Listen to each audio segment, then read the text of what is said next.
सबैजनालाई नमस्कार।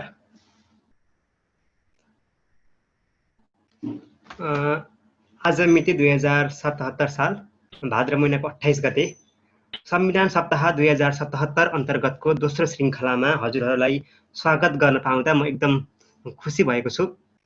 2077 सालको संविधान दिवसको अवसर पारेर हामीले साताव्यापी संविधान सप्ताह कार्यक्रम आयोजना गरेका छौँ। सो साताको पहिलो दिन अन्तर्गत हामीले हिजो संविधानमा महिला मुद्दा अन्तर्गत रहेर प्रतिनिधि सभाकी माननीय सांसद पुष्पा भुषालसँग संवाद गरिसकेका छौँ। उहाँसँगको संवादमा हामीले संविधानमा महिलाका अधिकार र महिलाका अधिकार सुनिश्चित नभएका कुराहरू पनि गरिसकेका छौँ। आज दोस्रो दिनको श्रृङ्खलामा हामीले मधेसका मुद्दा उठाउन गइरहेका छौँ। संविधानमा मधेसको अस्वीकार्यता अथवा गुनासाहरू आइरहेका छन्। ती गुनासाहरू के हुन्, ती गुनासाहरू कसरी सम्बोधन हुन सक्छन् भनेर हामीले ती कुराहरूलाई एकजना मधेस मामिलाका जानकारसँग कुरा गर्ने हेतुले आजको कार्यक्रम आयोजना गरेका छौँ।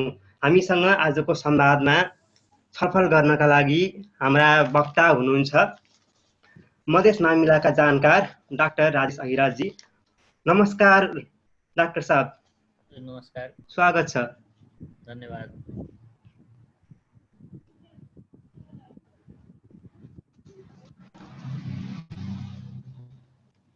हामीसँग उहाँ जोडिसक्नु भएको, उहाँलाई स्वागत गर्न चाहन्छु।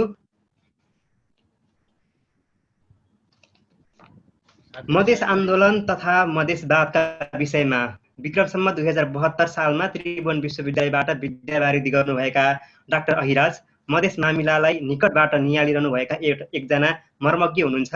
उहाँ एक मधेस मामिलाका जानकार र राजनीतिक विश्लेषकको रूपमा लेखपढ र वैचारिक विमर्शमा पनि सक्रिय हुनुहुन्छ। उहाँलाई 2075 सालको राष्ट्रिय पत्रकारिता पुरस्कार पनि दिएको थियो। आजको संवादमा रहेर विद्यमान संविधानमा मधेसको अधिकारको प्रत्याभूति, मधेसी दलहरूको माग, मधेसी दलहरूको संविधानप्रतिका गुनासो, मधेसी जनताको समान अनुभूतिको कुण्ठा, उनीहरूको मधेस आन्दोलनको प्राप्ति, हालको अवस्था, मधेसको सामाजिक, सांस्कृतिक र आर्थिक पाटोमा चाहिँ हामीले आज मधेस मामिलाका जानकारसँग चाहिँ अन्तरङ्ग कुरा गर्न गइरहेका छौँ। डाक्टर साहब, अब हामी सुरु गर्छौँ। संविधानको विषयमा चर्चा गर्नुभन्दा पूर्व यहाँ उपस्थित सम्पूर्ण मित्रहरूलाई म थोरै पृष्ठभूमिमा जान्छु कि हाम्रो मुलुकमा सधैँ संविधान चाहिँ अलिकति हजुरको आवाज अलिकति अस्पष्ट जस्तो लागेको छ।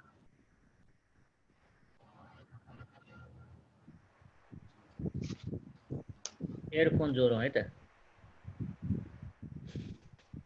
अब आयो आवाज?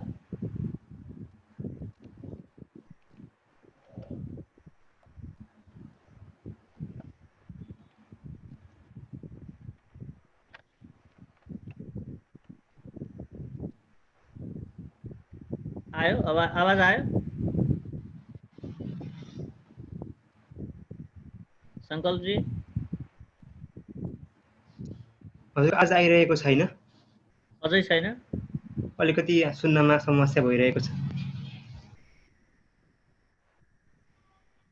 अब आयो?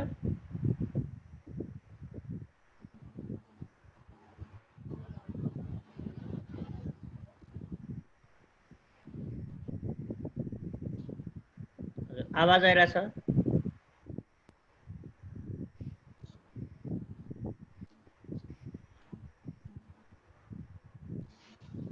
साथीहरू सुन्दै हुनुहुन्छ?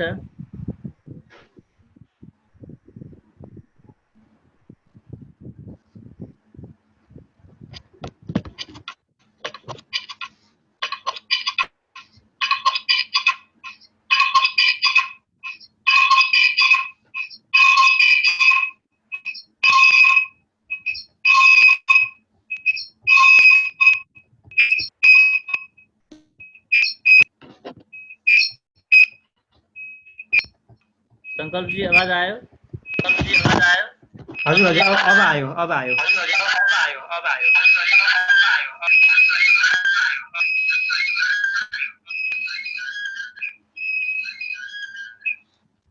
अब सुनिएको छ। हजुर मलाई सुन्नुहुन्छ? म सुनिरहेको छु। यो संविधानको विषयमा चर्चा गर्नुपर्दा हाम्रो मुलुकमा यसअघि 2004 सालमा, 2007 सालमा, 2015 सालमा, 2019 सालमा, 2047 सालमा र 63 सालमा पनि संविधानहरू नबनेका होइनन्। पछि 2072 साल असोज 3 गतेमा बनेका संविधानको विषयमा जुन हामी चर्चा गर्दैछौँ, यसका पछाडि दुईटा दृष्टिकोण आजको युवाहरूले बुझिदिनुपर्छ। एउटा के भने संविधान चाहिँ असफल हुने, व्यवस्था चाहिँ असफल हुने र नेता चाहिँ सधैँ सफल भइराख्नुपर्ने। त्यही नेता जो राजतन्त्रमा थिए, त्यही प्रजातन्त्रमा आए, तिनै लोकतन्त्रमा आए, तिनै गणतन्त्रमा आए, अर्थात् नेताहरू चाहिँ सफल देखिने, तर त्यो व्यवस्था चाहिँ असफल हुने, संविधान चाहिँ असफल हुने, नागरिकको जनजीवन जहाँको त्यही भइराख्ने। र अर्को दृष्टिकोण के छ भने संविधान भनेको एउटा माध्यम हो, राज्यको प्रमुख दस्तावेज हो।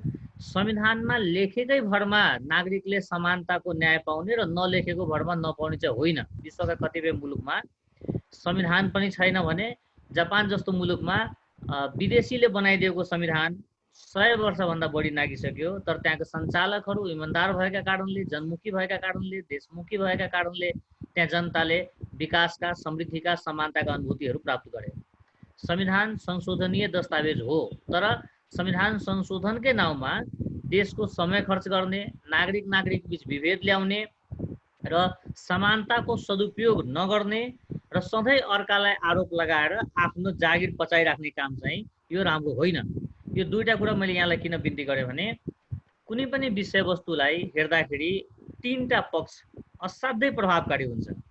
एउटा द्रष्टा जसले हेर्दैछ, दोस्रो दृष्टि, उसको कुन दृष्टिकोणले हेर्दैछ उसले, र तेस्रो दृष्टिकोण, उनका दृष्टिकोण चाहिँ के रहेछ। यो तीनटा कुराले चाहिँ विषयवस्तुलाई प्रभावित गर्छ। र मधेसको सवालमा पनि करिब उही कुरा हो। नेपालको कुनै पनि संविधानले कसैलाई पनि विभेद गर्नु, कसैलाई दमन गर्नु, कसैलाई न्याय नदिनु अथवा जाति आधारमा रङभेद गरिराख्नु भन्ने लेखेको छैन। यसअघिको संविधान पनि तपाईँले पल्टाउनु भयो भने चाहे ती दलितका सवाल होस्, चाहे ती मधेसीका सवाल होस्, चाहे महिलाका हुन् वा जुनसुकै सवाल हुन्, विभेद गर्नु भन्ने कुरा लेखेको कहीँ पनि हुँदैन। तर शासकहरूको नियत, राज्य सञ्चालकहरूको नियत र अगुवा बुद्धिजीवी नेताहरूको नियतले आज हाम्रो समाज कता न कता खण्डित भएको जस्तो, कता न कता एकअर्कासँग द्वन्द्व र दूरीमा गइराखेको जस्तो, कता न कता अधिकारको लडाइँमा दायित्व बिर्सिराखेको जस्तो हामीले अनुभूति गर्दैछौँ। आज यो संविधानलाई मधेस केन्द्रित दलका नेताहरूले स्वीकारेको छैन भन्नुहुन्छ। यसका पछाडि पनि दुईटा दृष्टिकोण छ हेर्नुहोस्। एउटा दृष्टिकोण के छ भने संविधान स्वीकारेको छैन भन्ने, तर त्यही संविधानमा आधारित भएर निर्वाचनमा जाने, त्यही संविधानमा आधारित भएर तपाईँको निर्वाचन आयोगबाट सांसदको पद लिने, के अरे प्रमाणपत्र लिने, त्यही संविधानमा आधारित भएर प्रदेश 2 को सरकार बनाइराख्ने, त्यही संविधानमा आधारित भएर मान्यजीहरू सबै कुरा गरिराख्ने, संसदको तलब भत्ता सरकारमा गइराख्ने, लिखित सम्झौता गरिराख्ने, कहिले सरकारमा जाने, कहिले सरकारलाई समर्थन गर्ने, कहिले विरोधमा गर्ने, तर संविधान त्यही टेकिराख्ने। र जनताको सवाल आउँदाखेरि सधैँ असोज 3 भनेको कालो दिन हो, यो हामी मान्दैनौँ, हामी संविधान मान्दैनौँ, हाम्रो लागि संविधान ठिक होइन भनेर वर्षमा एक दिन चाहिँ संविधानको विरुद्धमा आफ्नो अभिव्यक्ति दिने र बाँकी सधैँ त्यही संविधानको अधिकतम दोहन गर्ने, अधिकतम सदुपयोग गर्ने र अधिकतम दुरुपयोग पनि गर्ने हाम्रो नेताजीहरू हुनुहुन्छ। अर्थात् उहाँहरूको अभिव्यक्ति एउटा कुरा छ, संविधानमा लेखिएका कुराहरू फरक दृष्टिकोणबाट आइराखेको छ। आखिर यही संविधानमा सङ्कल्पजी तपाईँले पल्टाउनु भयो भने धेरै ठाउँमा लेखिएको छ कि हरेक नेपालीसँग समानतामा आधारित हुने गरी व्यवहार गरिनेछ। समानताको हक भनेर यही संविधानको तपाईँको 18 नम्बरमा समानताको हक भनेर प्रष्ट रूपबाट भनिदिएको छ। यतिसम्म भनिएका छ कि हरेक नागरिक कानुनका दृष्टिमा समान हुनेछन् र कसैलाई पनि कानुनको समान संरक्षणबाट वञ्चित गरिने छैन। यो भनेको कुनै पनि नागरिकलाई फरक व्यवहार गरिने छैन भनेर संविधानले नै प्रष्ट भाषामा भनिराखेको छ। त्यति भनिराख्दा पनि यो संविधान मधेसीमुखी भएन, दलितमुखी भएन, जनजातिमुखी भएन अथवा महिलामुखी भएन भनेर धेरै अभियन्ताहरू लागिराख्नु भएको छ। मेरो त्यसमा अलिक फरक दृष्टिकोण छ। मेरो बुझाइ के हो भने संविधान जस्ता दस्तावेजले नागरिक बीचमा विभेद ल्याउनु हुँदैन। अर्थात् नेपालको संविधानले हरेक समुदायलाई जातका आधारमा, वर्गका आधारमा, क्षेत्रका आधारमा सम्बोधन गर्नु हुँदैन। संविधानले आफ्नो मुलुकको नागरिकलाई एउटा शब्दमा सम्बोधन गर्नुपर्छ। अर्थात् जुन देशको संविधानले आफ्नो देशका नागरिकलाई यी मधेसी हुन्, यी दलित हुन्, यी जनजाति हुन्, यी खस आडे हुन्, यी महिला हुन्, यी पुरुष हुन्, यी फरक धारका मान्छे हुन्, यो फरक लिङ्गका मान्छे हुन् भनेर यदि संविधानले नै नागरिकलाई खण्डित गर्छ, संविधानले नै समुदायलाई खण्डित गर्छ भने त्यो मुलुकमा द्वन्द्व खोज्नका लागि अन्त गइराख्नु पर्दैन। त्यही भएर यो संविधानमा यदि कहीँ कतै केही संशोधन गर्नु छ भने त्यो एउटै कुरा संशोधन गर्नुपर्छ सबभन्दा पहिला। अरूको त छँदैछ। एउटा कुरा सबभन्दा पहिला संशोधन के गर्नुपर्छ भने त्यसमा नेपाली शब्द बाहेक जाति, क्षेत्र, वर्ग र समुदाय चिनाउने, नागरिकलाई खण्डित गर्ने, एउटा समुदायभन्दा अर्को समुदाय फरक छ भनेर देखाउने खालका हरेक शब्दहरू संशोधन हुनुपर्छ। यो पहिलो आवश्यकता हो। दोस्रो आवश्यकता, जब मधेसीका सवाल आएको छन् भने मधेसका सवालमा पक्षीय प्राज्ञिक चिन्तन नेपालमा पहिलादेखि नै हुँदै आएको छ। अर्थात् तपाईँ हेर्नुभयो भने दार्जिलिङको, सिक्किमको, नागाल्यान्डको, असमको, महाराष्ट्रका, बनारसको, त्यसपछि तपाईँको देहरादुनको, अर्थात् नेपाल बाहिर रहेका नेपाली भाषी र खास गरेर पहाडी समुदायसँग थर मिल्ने खालका जति पनि व्यक्तिहरू हुनुहुन्छ उहाँहरूले लिएका नागरिकताका सवालमा कुरा उठ्दैन। भुटानीहरूले लिएका नागरिकताका सवालमा कुरा उठ्दैन। तर सधैँ के कुरा उठ्छ भने मधेसमा अत्यधिक मान्छेले नागरिकता लियो भन्ने कुरा उठ्छ। होला, यदि कसैले नागरिकता लिएको छ भने त्यो गलत हो, गलत तरिकाले नागरिकता लिनेलाई सजाय हुनुपर्छ। तर सजाय हुनुपर्छ भनिराख्दा नागरिकता दिने मान्छेका लागि सजाय हुनुपर्छ भन्ने कुरामा हामी मौन बसिदिन्छौँ। त्यो चाहिँ पक्षीय चिन्तन हो। जसले नागरिकता दिन्छ, जसले राष्ट्रियता बेच्छ, जसले चाहिँ पैसा लिएर राष्ट्रियता बेचेको हुन्छ उसलाई हामीले केही पनि भन्दैनौँ, उसको सजायको विषयमा हामी मौन बसिदिन्छौँ। तर जसले लिएको छ त्यसलाई हामीले दण्ड गर्छौँ, सर्वस्व सहितको जरिवाना गर्छौँ अथवा त्यसका अरू खालका सजायहरू हामी दिन्छौँ। त्यो पक्षीयता चाहिँ नागरिकताको सवालमा उठेको छ र मधेस केन्द्रित दलले खास गरेर दुई तीनवटा कुराहरू उठाएको छ। पहिलो कुरो चाहिँ के छ भने नागरिकताका सवालमा हाम्रो असन्तुष्टि छ भनेर यो दलले उठाएका कुरा हो। यो आम मधेसीले, रैथाने मधेसीले उठाएका कुरा होइनन्। त्यहाँ पनि अङ्गीकृत मधेसीहरू र रैथाने मधेसीहरू बिचको फरक छ। कतिपय ठाउँमा अङ्गीकृत मधेसीहरूले रैथाने मधेसीका हक अधिकारलाई पनि वञ्चित गरेर एउटा फरक खालको राजनीति गर्दै आएको छ। यो कुरा बिस्तारै उठिराखेको छ मधेसमा पनि। त्यही भएर नागरिकताका सवालमा अर्थात् भाग 2 मा नागरिकता सम्बन्धी धारा 6 मा मधेस केन्द्रित दलको केही आपत्ति छ भने त्यो सँगसँगै धारा 42 मा पनि उनीहरूको आपत्ति छ। सामाजिक हकमा सामाजिक रूपले पछाडि परेका महिला, दलित, आदिवासी, जनजाति भनिराख्दा मधेसी समुदायभित्र रहेका त्यो क्लस्टरहरूलाई प्रष्ट नभनिदिएको कुरामा पनि आपत्ति छ।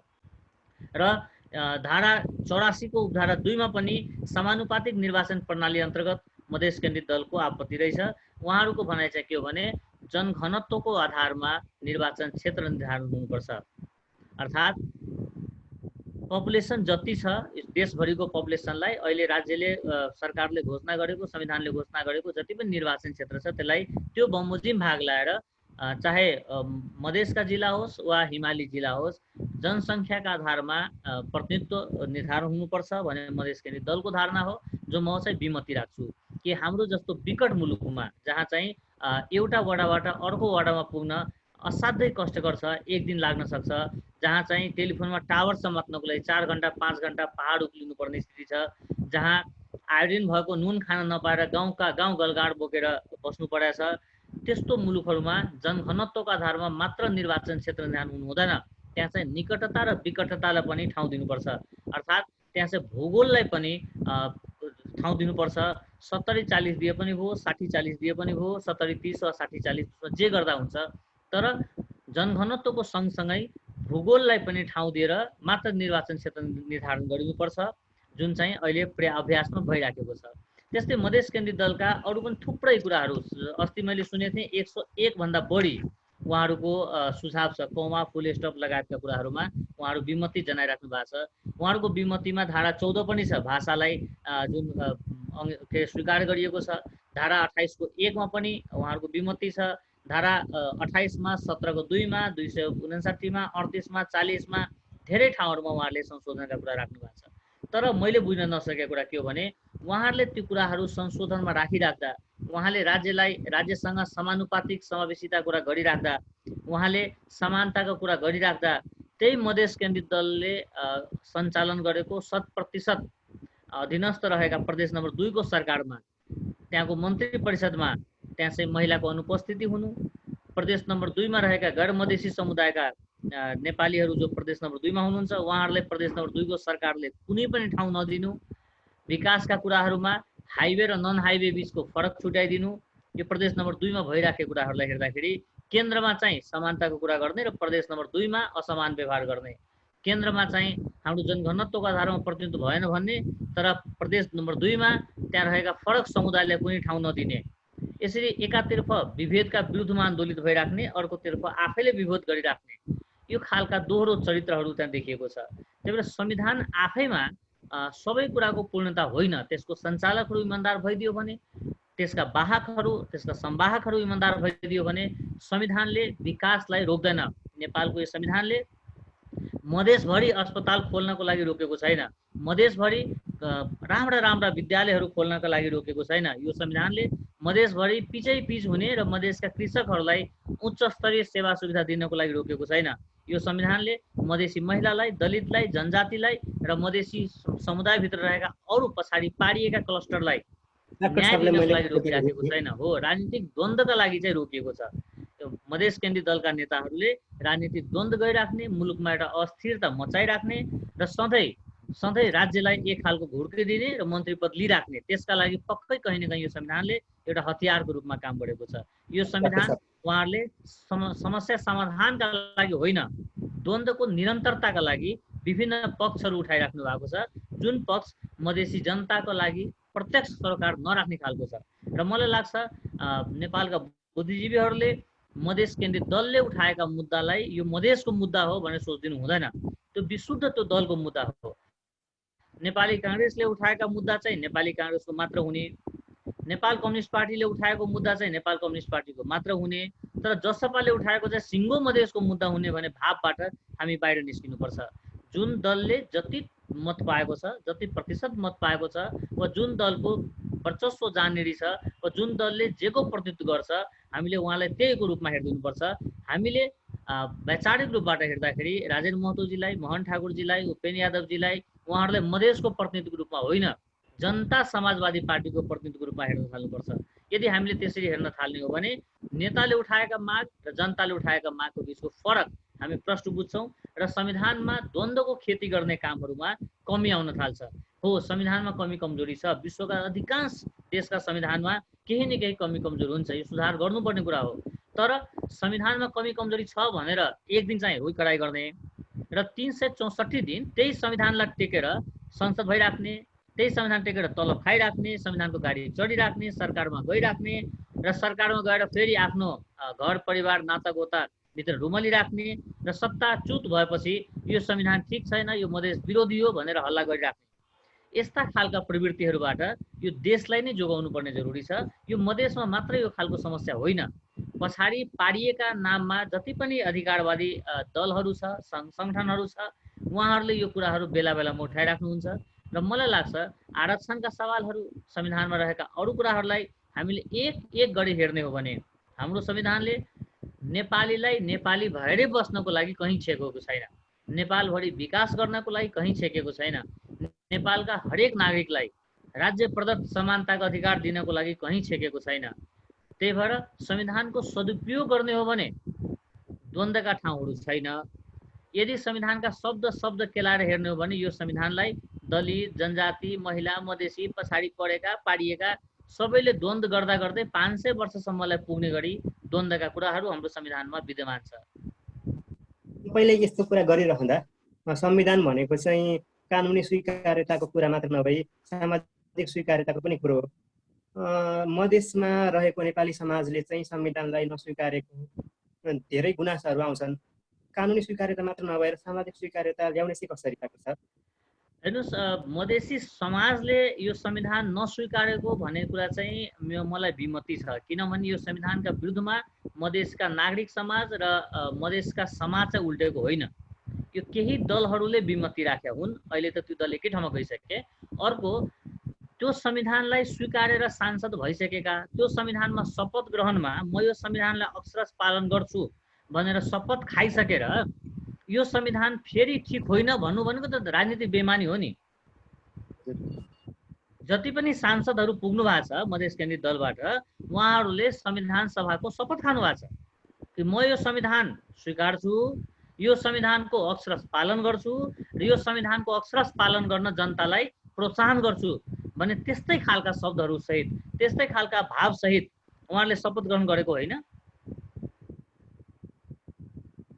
र उहाँहरूले त भन्नुहुन्छ हामीले चाहिँ यो संशोधनको मार्गमै जानको लागि चाहिँ सरकारमा आएका हौँ, हाम्रो चाहिँ यसमा विमति हुँदा हुँदै पनि आएका हौँ भन्नुहुन्छ नि, के भन्नुहुन्छ तपाईँ? सरकारमा जानु र सांसदमा जानु फरक कुरा हो। उहाँहरू संसद मात्र भइराखेर सरकारमा नगएको भए त्यो कुरा पाच्य हुन्थ्यो। तर यही संविधानको तहत गठन भएको निर्वाचन आयोगबाट नामावली लिएर गएर, पार्टीबाट टिकट लिएर गएर निर्वाचित हुने, त्यही संविधानले दिएको खाका बमोजिमको ढाँचामा चाहिँ प्रमाणपत्र प्राप्त गर्ने, त्यही संविधानमा लेखिएका कुराहरू बमोजिम चाहिँ शपथ ग्रहण गर्ने, त्यही संविधानको आधारमा पटक पटक सरकारमा जाने, त्यही संविधानलाई टेकेर प्रदेश 2 मा सरकार बनाउने। र मेरो बाध्यता थियो भन्छ, बाध्यता थियो भने त नगए हुन्थ्यो नि त। कसले समातेर लिएर गएको थियो? को चाहिँ काठमाडौँबाट गाडी लिएर गएको छ, ल हिँडिदिनुहोस्, सरकारमा गइदिनुहोस्, मन्त्री भइदिनुहोस्, तपाईँ नभएर बिजोग भयो भनेर को चाहिँ भन्न गएको रहेछ? त्यही भएर भावनाको राजनीति गरेर हुँदैन। सत्य तथ्यको राजनीति गर्ने हो भने 77 जिल्ला विभेदमा छ, 77 जिल्ला अभावमा छ, 77 जिल्लामा पानीको व्यवस्था छैन, शिक्षाको व्यवस्था छैन, स्वास्थ्यको व्यवस्था छैन, त्यहाँ दलितहरू असुरक्षित छन्, महिलाहरू असुरक्षित छन्, त्यहाँका खस ब्राह्मणहरू असुरक्षित छन्। हाम्रो मुलुकमा यो गरिबी, अशिक्षा, बेरोजगारी भनेर जातका आधारमा आएको होइन। केही तबका, केही वर्गले पक्कै राज्य साधनको स्रोतको दुरुपयोग गरे होला, तर एउटा ओलीले राज्यको प्रमुख ठाउँमा पुग्यो भन्दैमा विश्वभरि छडिरहेका ओलीलाई गाली गर्नु भएन नि। हामीसँग अरू प्रश्न पनि छन्। हामी अब एकैछिन नागरिकताको कुरा गरौँ। अस्ति भर्खर संसदको राज्य व्यवस्था समितिले एउटा विधेयक चाहिँ पास गरेको छ। त्यो विधेयकमा चाहिँ विवाह गरेर आएका महिलाहरू, नेपाली पुरुषसँग विवाह गरेर आएकाहरूलाई चाहिँ 7 वर्षको कुलिङ पिरियड राख्ने, त्यस पश्चात मात्र नागरिकता दिने भन्ने कुरा आएको छ। यसमा तपाईँका लेखहरू पढ्दाखेरि तपाईँले विमति पनि राख्नु भएको छ। तर कुलिङ पिरियड 7 वर्ष राख्नु त नेपालको मात्र व्यवस्था नभई अन्य देशमा हेर्दा पनि, इन्डियामा हेरौँ 7 वर्ष छ, अझ मालदिभ्समा हेरौँ मुसलमान हुनैपर्ने, अझ त्यहीमाथि पनि धेरै वर्ष छ, अझ भुटानमा पनि त्यस्तै छ, अझ वर्ष पाउनुपर्ने भन्ने छ। तपाईँले चाहिँ किन चाहिँ यसमा विमति राखिरहनु भएको छ? 7 वर्षको पिरियडलाई नागरिकता भन्ने कुरा त संवेदनशील विषय पनि हो, यसमा परीक्षण का राख्नु पर्दैन र?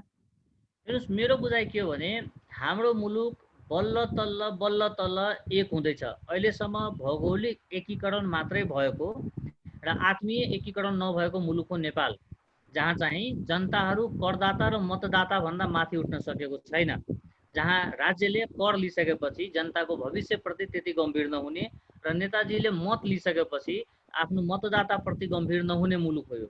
त्यही भएर बल्ल तल्ल एकाकार हुँदै गएको, 77 जिल्ला एकअर्कासँग जोडिन थालेको, बल्ल रोल्पादेखि रौतहट जोडिन थालेको, बल्ल जुम्लादेखि जनकपुर जोडिन थालेको बेलामा हामीले विश्वको अभ्यास हेर्ने होइन, हामीले आफ्नै माटोको आवश्यकता हेर्ने हो। हाम्रो देशको माटोले के भन्छ हामी त्यतापट्टि जाने हो। हाम्रो जस्तो सानो मुलुकमा नागरिकता जस्ता कुराहरू, संवेदनशील कुराहरू हामी त्यत्तिकै दिनु हुँदैन। यसले चाहिँ सिङ्गो मुलुकलाई प्रभावित गर्छ। यदि हामी यतिकै नागरिकता दिइराख्ने हो, यो वा त्यो बहाना बनाइराख्ने हो, अथवा विश्वको परिवेश हेरेर, विश्वको प्रजातान्त्रिक अभ्यास हेरेर हामीले यहाँ बोलिराख्ने हो भने यो मुलुक चाहिँ बहुत चाँडै गृहयुद्धमा जान्छ र गैर नेपालीहरूको पकडमा यो मुलुक जान सक्छ। अमेरिकामा यो व्यवस्था छ, यो लागू गरौँ भन्ने साथीहरूलाई म बिन्ती गर्छु। अमेरिकामा भएको विकास पनि पहिला ल्याउ न, अमेरिकामा भएको समानता पनि लिएर आऊ, अमेरिकामा जस्तो भएको उद्योगहरू लिएर आऊ, अमेरिकामा जस्तो भएका नागरिकको सम्पन्नताहरू लिएर आऊ न। अधिकारका कुरा गर्ने, दायित्वका कुरा नगर्ने, देशमा के चाहिन्छ त्यो चाहिँ गर्ने, तर जनता कसरी सुरक्षित हुन्छ त्यतापट्टि चिन्तित नगर्ने, विश्वको कुन मुलुकमा के छ त्यो मेरो सरकार होइन, मेरो मुलुकले के चाहेको छ, मेरो देशका 77 जिल्लाका नागरिकहरूको भूमि, भावना र भविष्य कसरी सुरक्षित हुन्छ, हाम्रा नेपालीहरू हरियो पासपोर्ट विश्वभरि शिर ठाडो पारेर कसरी बाँच्न सक्छन्, हाम्रा हरेक नेपालीहरूलाई नेपाली भएकोमा गर्व कसरी हुन सक्छ, हामी त्यो चिन्तन गर्ने हो। स्विट्जरल्यान्डमा के छ भन्नेहरूले त स्विट्जरल्यान्ड जस्तो देश बनाउन सक्नु पर्यो नि पहिला। त्यही भएर मेरो प्रष्ट बुझाइ के हो भने अङ्गीकृत नागरिकलाई राजनीतिक अधिकार दिनु हुँदैन। त्यो पनि एक पुस्तकको कुरा हो। त्यसपछि अङ्गीकृत नागरिकका सन्तान त वंशज भइहाले, उनले त आफ्नो अधिकार प्रयोग गर्न सकिहाल्छन्। तर अङ्गीकृतलाई राजनीतिक अधिकार दिनु हुँदैन भने मेरो प्रष्ट अडान छ। त्यसमा कतिपय साथीको विमति हुन सक्छ, उहाँको विमतिलाई म स्वीकार्छु, तर मेरो अडान त्यही हो। तर तपाईले यसो भनिरहँदा थोरै संकल्पजी एकैछिनमा बत्ती बाल्छु है।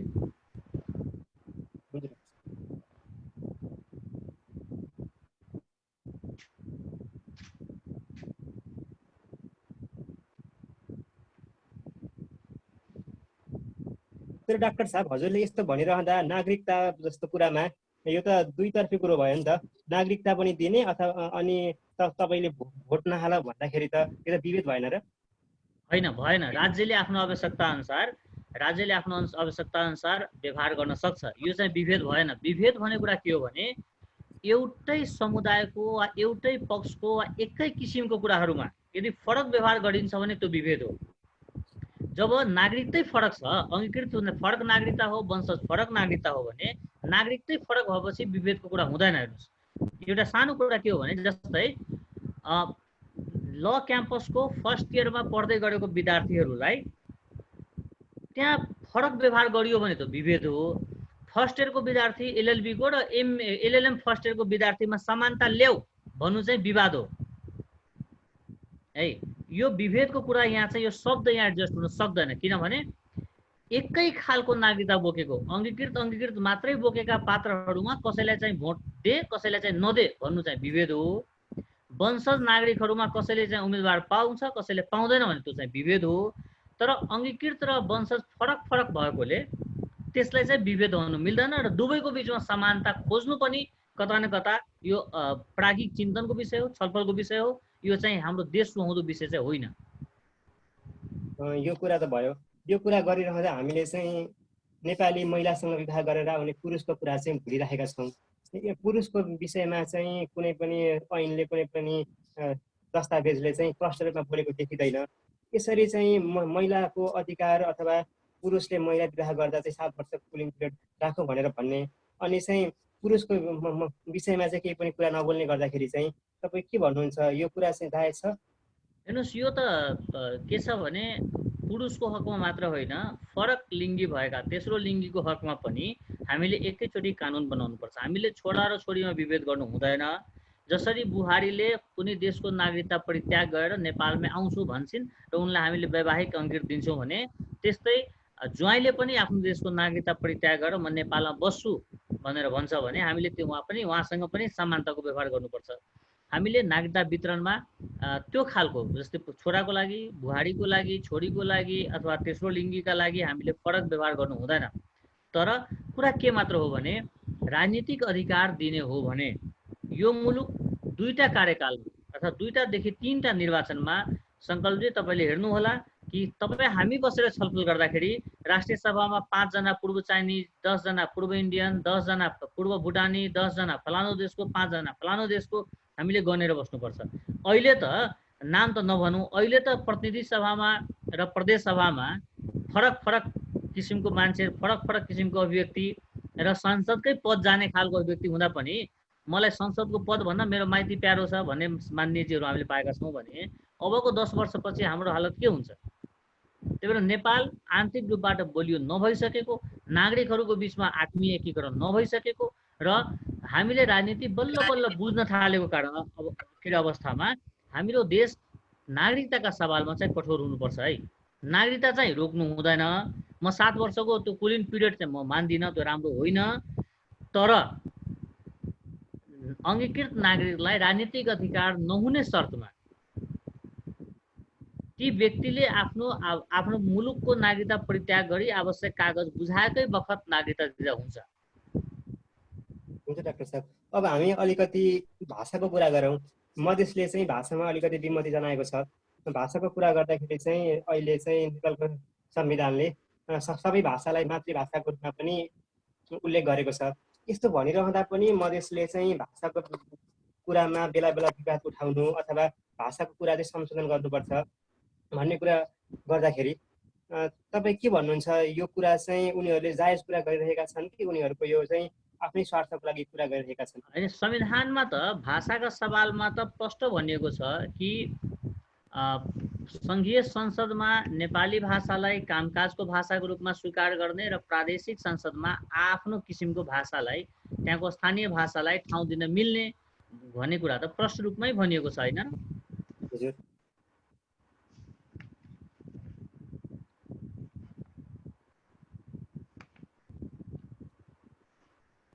सीमाङ्कनका बारेमा पनि बेला बेलामा यो संशोधनको माग गरिरहेको छ। सीमाङ्कन जनताको माग होइन।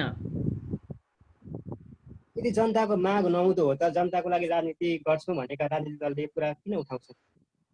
जनतालाई कुनै सरकार हुँदैन कि त्यो व्यक्ति कति नम्बर प्रदेशमा छ, कति नम्बर जिल्लामा छ, कुन वडामा छ, त्यो राज्यले निर्धारण गर्ने कुरा हो।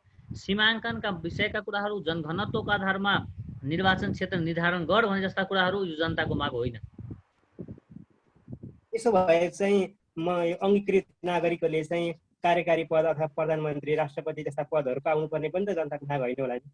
के भन्नुहुन्छ? म बिल्कुल सहमत छु। मलाई कतिपय मधेसका अन्य बुद्धिजीवी साथीहरूले अलिक फरक रूपबाट सोच्नुहुन्छ, तर मेरो बुझाइ के हो भने चाहे ती पहाडका सवाल होस्, चाहे हिमालका होस्, चाहे मधेसका होस्, अङ्गीकृत नागरिकलाई राजनीतिक अधिकार दिनु हुँदैन।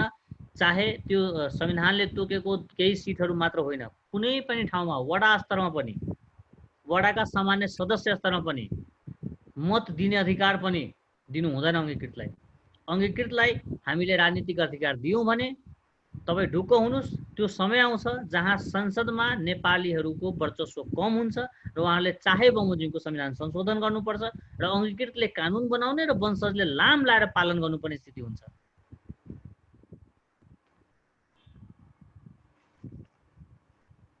यो निर्वाचन क्षेत्रको निर्धारणको विषयमा पनि जनसङ्ख्याका आधारमा निर्धारण गर्दा ठिक हुन्छ कि भूमिका आधारमा यो निर्वाचन? जुन मुलुकमा पहाडी जिल्लाहरूमा एउटा वडाबाट अर्को वडामा पुग्न 1 दिन लाग्छ, जहाँ एउटै वडाका छरिएका नागरिकहरूलाई भेट्नको लागि 4-5 घण्टा लाग्छ, त्यो ठाउँमा जनसङ्ख्याको आधारमा मात्र निर्वाचन क्षेत्र बनाउने हो भने त्यो पहाड र हिमालसँग अन्याय हुँदैन। हामीले संविधान बनाउँदा, हामीले कानुन बनाउँदा हामीले देशलाई आधार बनाएर बनाउने हो कि कुनै जातलाई, समुदायलाई, वर्गलाई, क्षेत्रलाई वा गोत्रलाई आधार बनाएर कानुन बनाउने हो? पहिले यस्तो भनिरहँदा प्रदेश नम्बर 6 मा 15 लाख जनसङ्ख्या हुनु, प्रदेश नम्बर 2 मा 54 लाख जनसङ्ख्या हुनु, दुईटै जनसङ्ख्या भएका क्षेत्रबाट चाहिँ जम्मा 8 जना बराबर चाहिँ राष्ट्रिय सभामा जानु चाहिँ यो त अलिक न्यायपूर्ण देखिँदैन नि? अलिकति यो त नमिलेको जस्तो। म तपाईँको कुरामा सहमत छु। त्यो राष्ट्रिय सभाको सवालमा चाहिँ म सहमत छु, तर निर्वाचनका सवालमा चाहिँ त्यो समानुपातिक पक्षबाट ल्याउन सकिन्छ नि त। यदि काङ्ग्रेस, यदि नेपाल कम्युनिस्ट पार्टी अथवा अरू पार्टीले तपाईँले भनेका कुरालाई हृदयन गरेर मनमा राखेको भए राष्ट्रिय सभाको प्रतिनिधि दिँदा, प्रतिनिधि सभामा पनि समानुपातिक तर्फ प्रतिनिधि दिँदाखेरि त्यही क्षेत्रबाट बढी ल्याइदियो हुन्थ्यो नि त। सांसद हुनको लागि त हामीसँग एउटा मात्र बाटो त छैन। समानुपातिक सिट भनेकै असन्तुलनलाई सन्तुलन मिलाउनको लागि दिएको हो नि। तर क्षेत्र निर्धारण गर्ने हो भने, यदि वास्तविक अर्थमा क्षेत्र निर्धारण गर्ने हो भने महिलाका लागि हामीले क्षेत्र निर्धारण गर्नुपर्छ। टिकट होइन, निर्वाचन क्षेत्रै। देशभरिका 50% निर्वाचन क्षेत्र महिलाका लागि नै तोकिदिनुपर्छ कि यो क्षेत्रमा जो उठे पनि महिला उठोस्, ताकि जो जिते पनि महिला जित्छन्।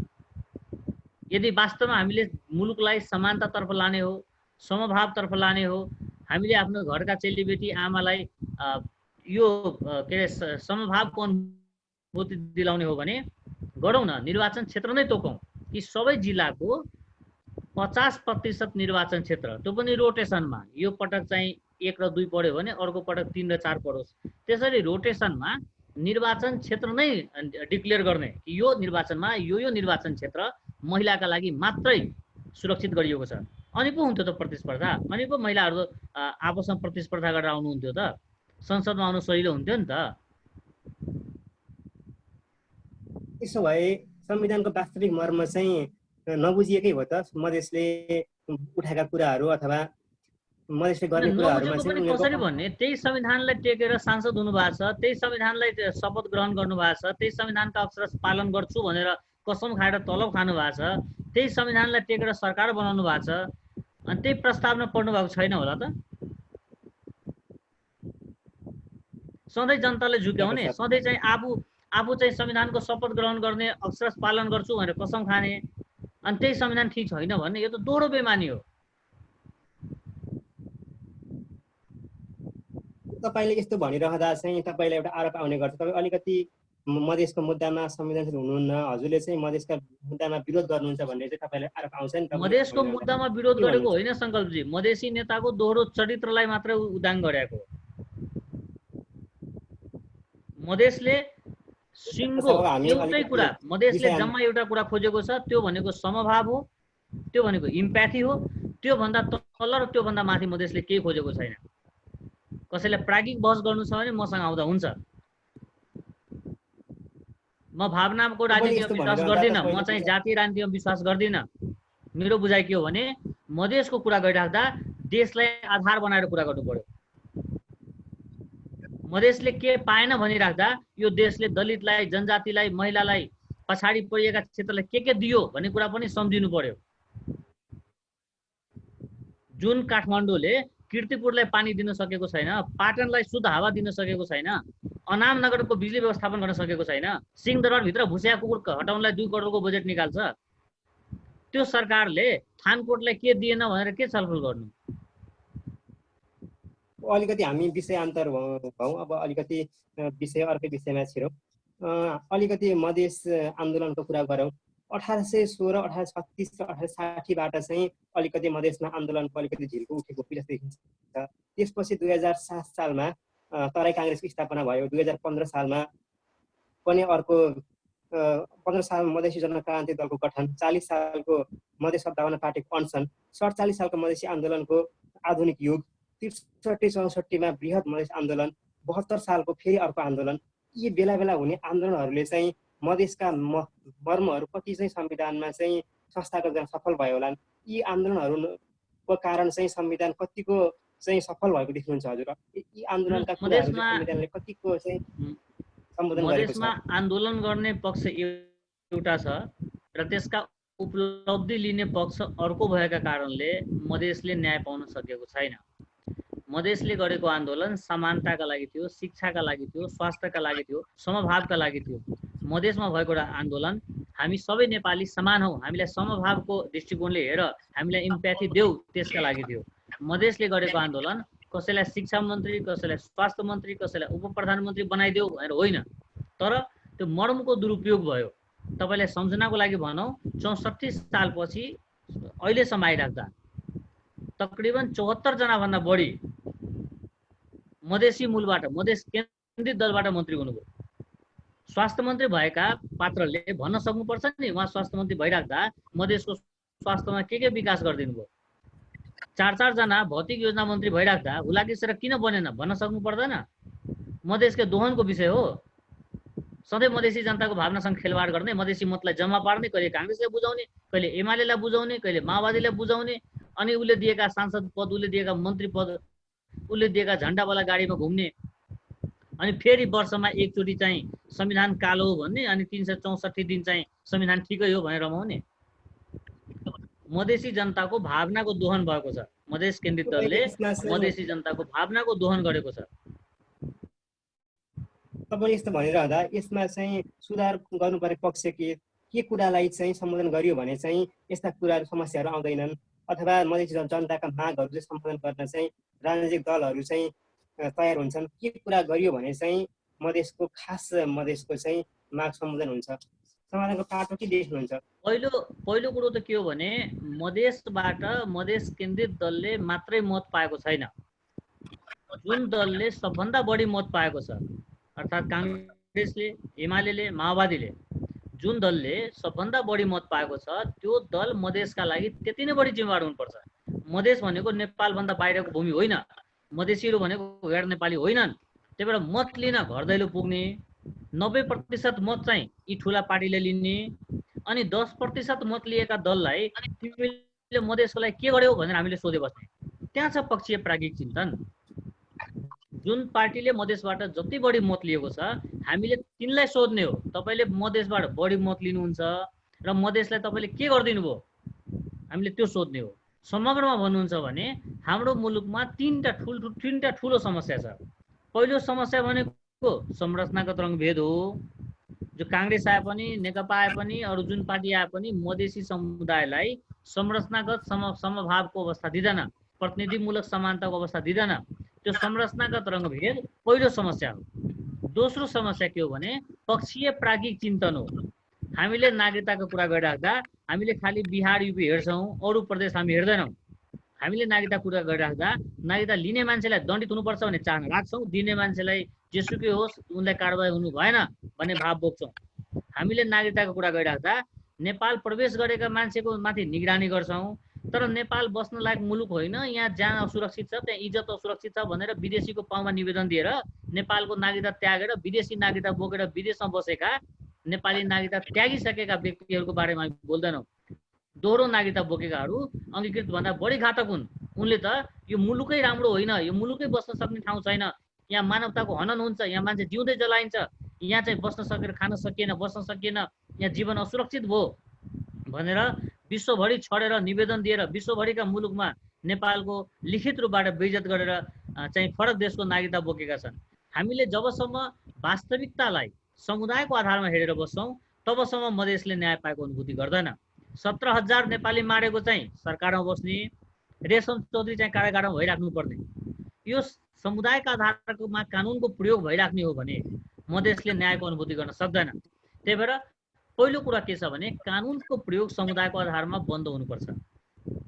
दोस्रो, संरचनागत रङ्गभेदको अन्त्यका लागि हामीले कार्य गर्नुपर्छ कि राज्य साझा हो भने यसका संरचना पनि साझा हुनु पर्यो। सबलीकरणको माध्यमबाट मधेसी समुदायका मान्छे पनि राज्यका निकायहरूमा क्षमताको आधारमा प्रवेश गर्न पाउनु पर्यो, देखिनु पर्यो, तथ्याङ्कमा देखिनु पर्यो। आजभन्दा केही दिन पहिला एउटा तथ्याङ्क हेर्दाखेरि 77 जिल्लामा एउटा पनि प्रमुख जिल्लाधिकारी मधेसी थिएन। पछि यो कुरा सम्बन्धित ठाउँमा मैले गर्दै गरेँ, अरू पनि साथीहरूले उठाउनु भयो, अहिले बिस्तारै बिस्तारै 2 जना 3 जना बढ्दै गएको छ। त्यही भएर के हो भने हाम्रो निगरानी हुनुपर्ने ठाउँ चाहिँ त्यो हो।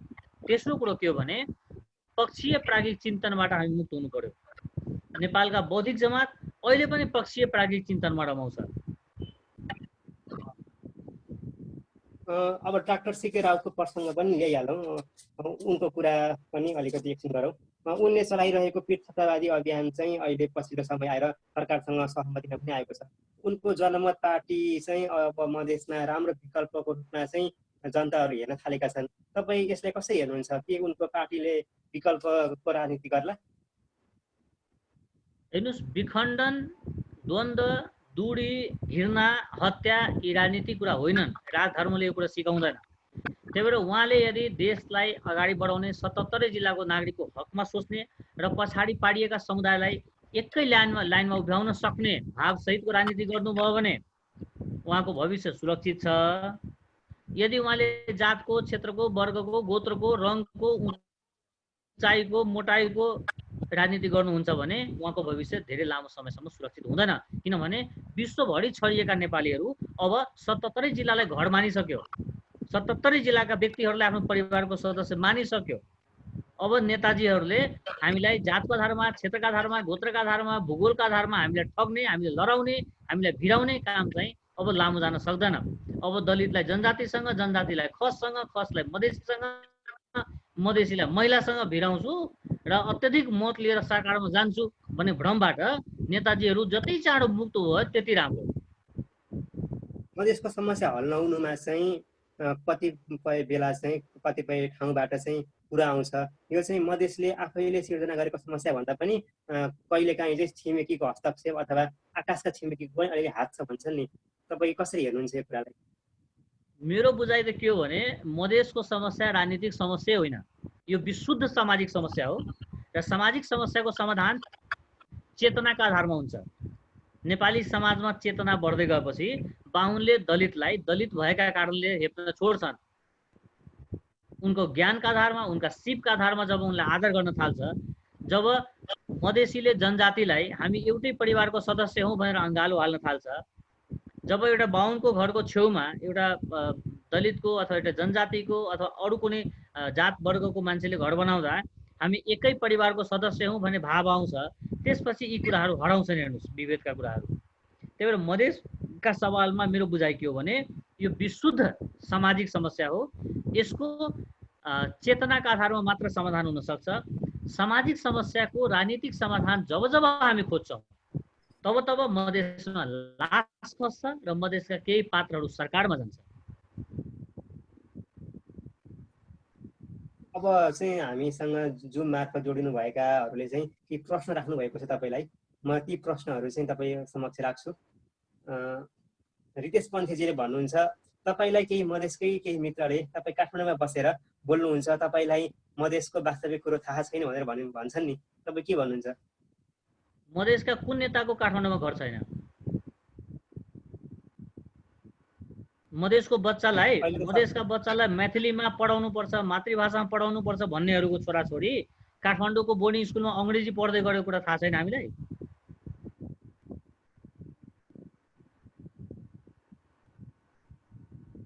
र काठमाडौँमा घर चाहिँ मधेसीको हुन चाहिँ किन नहुने हो?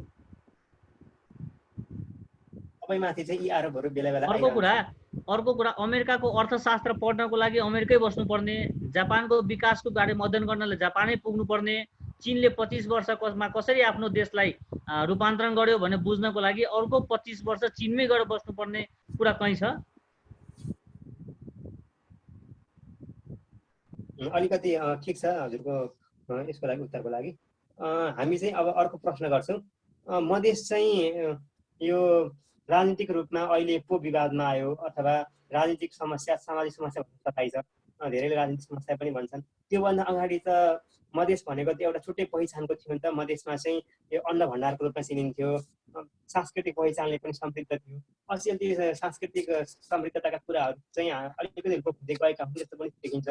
तपाईँ के देख्नुहुन्छ यो मधेसको संस्कृतिहरू लोप हुँदा, मधेसको चाहिँ अन्न भण्डारको रूपमा मधेस खस्दै जानुमा चाहिँ यो तपाईँ कसरी हेर्नुहुन्छ यो कुराहरूलाई? हेर्नुहोस्, यो मधेसको कुरा मात्र होइन, नेवार समुदायको कुरा होस्, चाहे दलितका, चाहे जनजातिका, चाहे महिलाका कुराहरू होस्, चाहे खस समुदायकै कुरा होस्, हाम्रा नेताजीहरूले समस्यालाई थाँती राख्ने, समस्यालाई झन बढी विकराल स्थिति बनाउने र त्यही समस्यालाई टेकेर राजनीति गर्ने र सत्ता सुख प्राप्त गर्ने हुन्। जनताका लागि राजनीति गर्ने होइन कि जनतासँगै राजनीति गर्ने हो। किनभने उहाँलाई के लाग्छ भने यदि समस्या समाधान भइहाल्यो भने हामी भोलि के को विषयमा राजनीति गर्ने? त्यही भएर समस्या जीवितै रहनुपर्छ भन्ने भावमा उहाँहरू गर्व महसुस गर्नुहुन्छ।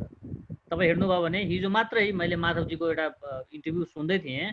उहाँले चाहिँ के भन्नु भने जनताले हराए त के भयो, हार जित त भइरहन्छ, सांसद हुन किन नपाउने? उहाँ 2 ठाउँबाट आफै हारेर प्रधानमन्त्री भएको व्यक्ति, यदि हारेका मान्छे पनि सांसद भइजाने हो भने निर्वाचन किन गर्ने? निर्वाचन आयोग किन राख्ने? आवधिक निर्वाचन किन गर्ने? त्यही भएर यहाँ चाहिँ को नेताले के बोल्छ भन्नुभन्दा पनि उनका अभिव्यक्तिहरू तर्कसङ्गत छ कि छैन, उनका विचारहरू देश केन्द्रित छ कि छैन, हामी नेपालीहरूलाई एक ठाउँमा जोड्नको लागि छ अथवा हामीलाई कमजोर गर्नको लागि छ, त्यो पक्षहरू हामी विचार गर्नुपर्छ। मधेसलाई जोगाउने जिम्मेवारी मधेसी मुलुकको मात्र मान्छेलाई होइन। यो मुलुकमा जबसम्म दलितको समस्यामा दलित मात्र बोलिराख्ने, मधेसीको समस्यामा मधेसी मात्रै बोलिराख्ने, जनजातिको पीडाको विषयमा जनजाति मात्रै बोलिराख्ने हो भने यो देशमा समानता आउन सक्दैन। अब चाहिँ दलितका लागि खसले पनि बोल्न थाल्नुपर्छ, अब जनजातिका लागि मधेसीले पनि बोल्न थाल्नुपर्छ र मधेसीका लागि अरू समुदायले पनि बोल्न थाल्नुपर्छ। विभेद जोसँग हुन्छ त्यसका विरुद्धमा हामी सबै एक ढिक्का हुनुपर्छ। समानताका लागि हामी एक ढिक्का हुनुपर्छ।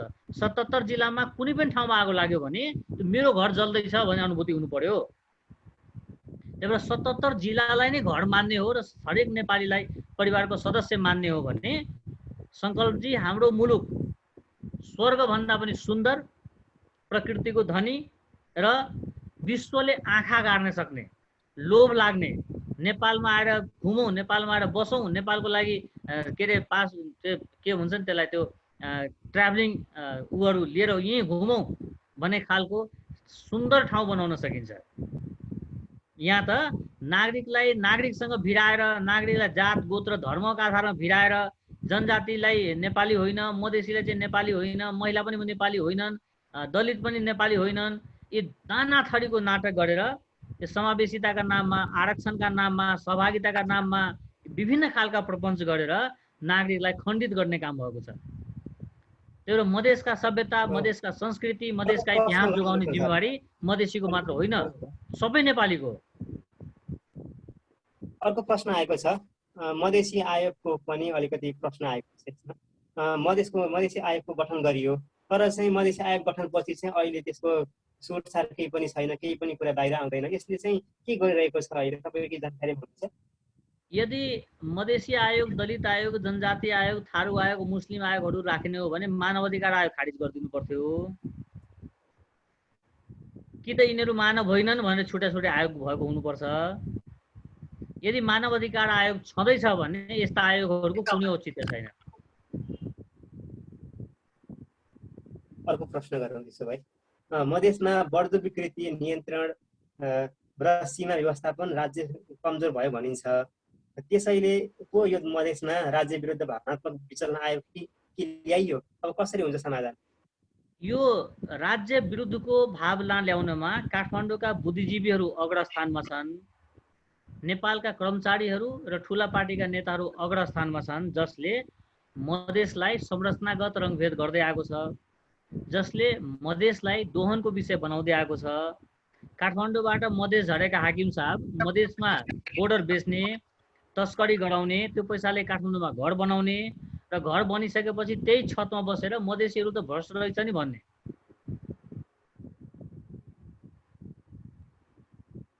डाक्टर साहब, अब अलिकति चाहिँ हजुरको ट्विटरकोमा एउटा फलोवर भएको हुनाले चाहिँ एउटा तपाईँको ट्विटरमा चाहिँ एउटा बायो देख्छु मैले, तपाईँले लेख्नु भएको छ, एक देश दुई दल र तीन प्रदेश। यसको अन्तर्य के हो? यसको चाहिँ अलिकति भनिदिनुहुन्छ? संघीयता जातका लागि, समुदायका लागि, क्षेत्रका लागि आउने होइन, संघीयता देशका लागि आउने। हाम्रो जस्तो मुलुकमा जहाँ हामीले राजनीतिक संस्कार सिक्दैछौँ, जुन देशका नेताहरू राजधर्म पालन गर्दैन, जुन ठाउँमा लिडरहरू डिलरको रूपमा बाँच्छन्, त्यस्ता मुलुकमा धेरै दलको खाँचो हुँदैन।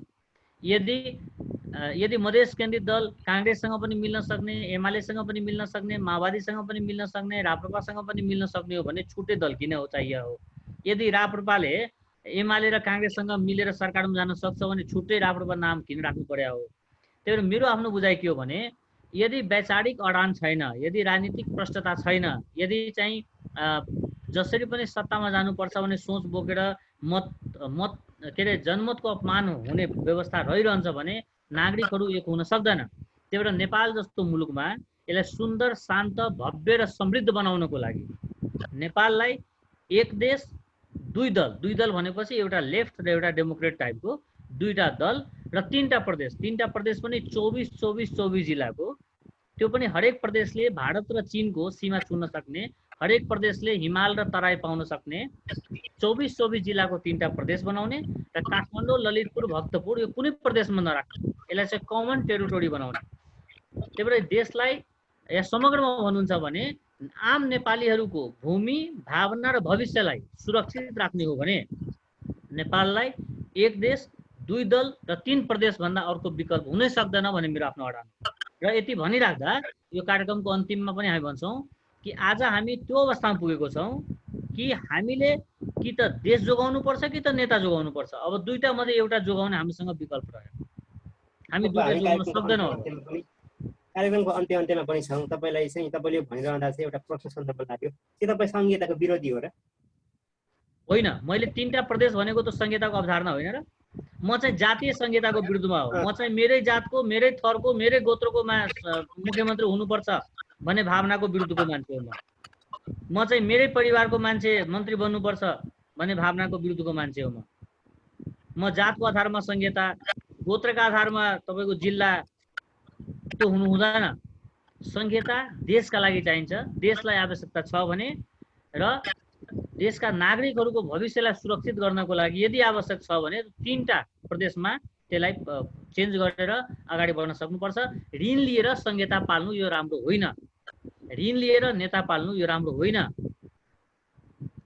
अनि एउटा प्रश्न म देखिरहेको छु आरक्षणको सवालमा, आरक्षणले मुलुकलाई समृद्ध गर्दैन, आरक्षणले त्यो समुदायलाई समृद्ध गर्दैन, सबलीकरणमा जानुपर्छ। यदि राज्यलाई 50 जना महिला साक्षात्कृत चाहिएको छ भने देशभरिबाट नेपाल सरकारले 500 सक्षम महिलालाई वा शैक्षिक रूपबाट त्यो फर्म भर्न सक्ने महिलालाई 500 महिलालाई लोकसेवाको 1 वर्षको कोचिङ क्लास गर्दै हुन्छ। राज्यले आफ्नै खर्चमा आफ्नै पैसा दिएर बस्ने ठाउँ दिएर कोचिङ कक्षा गर्न दिने। यदि 50 जना मधेसी आर्मीमा चाहिन्छ भने नेपाली सेनाले 500 मधेसी युवालाई प्रशिक्षित गर्ने। यदि 10 जना दलित प्रहरीमा चाहिएको छ भने नेपाल प्रहरीले 500 दलितलाई प्रशिक्षित गर्ने। तर जागिरमा जाँदाखेरि त्यो दलित भएर, जनजाति भएर, महिला भएर जागिर खाने होइन, सक्षम नेपाली भएर खानु पर्यो। त्यो एकै ठाउँमा टिक्लाएर छिर्नु पर्यो, सिंगल डोजबाट छिर्नु पर्यो। त्यही भएर आरक्षणले मुलुकलाई समृद्ध गर्न सक्दैन। आरक्षण दीर्घकालीन विष वृक्ष हो। यसले आरक्षण पाउने व्यक्तिलाई पनि सधैँ शिर निहुराउने वातावरण बनाउँछ। यसले भोलि प्रतिस्पर्धामा बाहिर उभ्न सक्दैन। यसले त्यो व्यक्तिको आत्मबल कमजोर बनाउँछ। त्यही भएर कसैलाई दलितलाई दलित भएर र मधेसीलाई मधेसी भएर राज्यले ठाउँ दिनु होइन, त्यो नेपाली भएको नाताले ठाउँ दिनुपर्छ। र राज्यले सबलीकरणको मार्फतबाट समाजलाई र संरचनालाई समृद्ध बनाउनुपर्छ भन्ने मेरो मान्यता हो। त्यही बमोजिम मैले चाहिँ आरक्षणले व्यवस्थालाई कमजोर बनाउँछ, संरचनालाई मानवीय सङ्ग्रहालयमा परिणत गर्छ। त्यही भएर आरक्षण तुका तु खारिज हुनुपर्छ, यो राम्रो होइन आरक्षण। कार्यक्रमको अन्तिमतिर छौँ हामी। संविधान दिवसको अवसर पारेर यो कार्यक्रम गरेका हौँ। अब संविधानमै फर्क्यौँ अन्तिम प्रश्नको लागि। यो कुरा गरिरहँदा हामीले यत्रो 1 घन्टाको संवाद गरिरहँदा चाहिँ तपाईँले विभिन्न कुराहरू उठाउनु भयो, मैले पनि प्रश्न गरेँ। अब चाहिँ यसको निपटारा कसरी लाग्छ, अथवा तपाईँले भन्दै गर्दा संविधानमा चाहिँ मधेसी आन्दोलनको मर्म कति सुरक्षित भयो, अथवा मधेसको आन्दोलनले त्योभन्दा अगाडिका यी सबै सङ्घर्षहरूले चाहिँ संविधानमा सापेक्ष प्रभाव चाहिँ के पारेको छ? संविधानमा के प्रभाव त पारेको होला नि सबै कुराले? हेर्नुहोस्, संविधानकै कारणले मधेसमा विभेद भयो र संविधानमा लेखेकै कारणले मधेसले न्याय पाउँछ भन्ने मान्यता म बोक्दिनँ। नेपालको संविधानले महिलालाई विभेद गर्नु भने कहीँ लेखेको छैन, दलितलाई लखेट्नु भनेर कहीँ लेखेको छैन, जनजातिलाई ठाउँ नदिनु भनेर कहीँ लेखेको छैन। तर नागरिकले सो बमोजिमको पीडा भोगिराखेको छ। त्यही भएर दोषी संविधान होइन, दोषी नीतिमा छैन, नियतमा दोषी हो। राज्य सञ्चालकका पात्रहरू दोषी हुन्, कानुन दोषी छैन। यो संविधान बाधक होइन, महिलाका विकासका लागि पनि बाधक होइन, मधेसीको विकासका लागि पनि बाधक होइन, दलित जनजातिका लागि पनि बाधक होइन। र मेरो बुझाइ के हो भने मधेसमा 50 बिघा जग्गा भएको व्यक्तिले आरक्षण पाउनुपर्ने र जुम्लामा ढुङ्गाको खेत खनेको बाहुनले, खस बाहुनले चाहिँ राज्यबाट प्रताडित हुनुपर्ने हो भने यसले ब्रेन ड्रेनको समस्या ल्याउँछ, बौद्धिकता पलायन हुन्छ। र मुलुक बौद्धिकता पलायन हुन थाल्यो भने मुलुकलाई हामीले बलियो बनाउन सक्दैनौँ। त्यही भएर यदि कसैलाई राज्यले अवसर दिनु छ भने त्यो जाति आधारमा होइन, उसको आर्थिक अवस्थालाई आधार बनाएर राज्यले सहुलियत दिन सक्छ। राज्यले दिने सुविधाको आधार जन्म हुनु हुँदैन, उसको वर्ग हुनुपर्छ। आगामी दिन कस्तो देख्नुहुन्छ तपाईँ यस विषयमा? अबको 5 वर्षमा नेपाल एक चरण गृहयुद्ध प्रवेश गरेको म हेर्दैछु। यो मुलुक सिभिल वारमा प्रवेश गर्छ।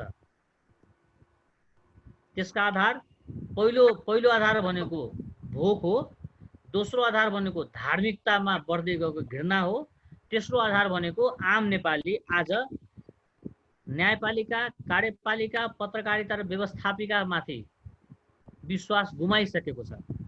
आम नेपाली आफ्नै मुलुकमा सुरक्षित छ। त्यही भएर राज्यका अङ्गहरूमाथिको विश्वास गुमिसकेको र आफ्नो सुरक्षा आफै गर्नुपर्ने बाध्यात्मक स्थिति रहेको, करदाता र मतदाता भन्दा माथि उठ्न नसकेको र नेताजीहरू हामीलाई हाम्रो टाउकोमा ऋण थोपरेर कार किन्ने, सुविधा लिने, विदेशमा पैसा जम्मा गर्ने र आफ्नो परिवारभन्दा माथि उठ्न नसक्ने यस्ता सानो चित्त भएका नेता हामीले पाएको कारणले यो मुलुक अब बिस्तारै बिस्तारै सिभिल वारतर्फ जान्छ। त्यसका प्रमुख आधार भनेको गरिबी र भोक नै हो।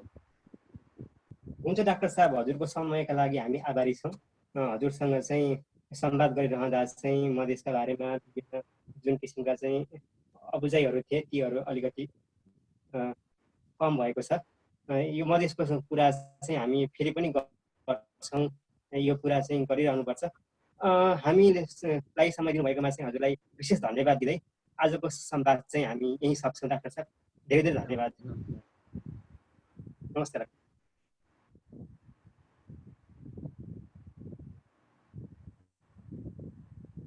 भोलि हामी